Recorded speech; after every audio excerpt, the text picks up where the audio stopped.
Hi friends, now we are using Windows 10. In the Windows 10, I will show you how to create a new user account. For this, you need to go to the run. For need to open the run, you need to.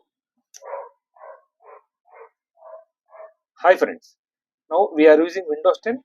In the Windows 10, I will show you how to create a new user account. For this, you go to the start and then type here run. Click the run option, and here you need to type control and then press OK. And you need to select here view by large icons.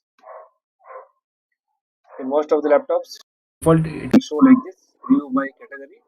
You make it large icons and then select here user accounts, and here you need to select manage another account option is there. Click this manage another account and select here add a new user in PC settings, and then select here add someone else to this PC.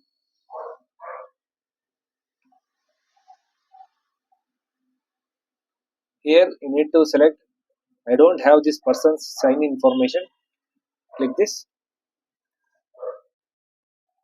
Now I am going to create a local user account. For this, you don't need any mail ID for this. Here you need to select this add a user without a Microsoft account. Then it will ask the system name. Now I will type Acer. If you want to put the password, you can put, otherwise leave it blank. Next. Now you can see the local account has been created like this. Okay. And make this account as an administrator. For this, select this account type and select administrator, then click OK. Now your local user account has been converted to administrator account. That's it. Okay. Thank you.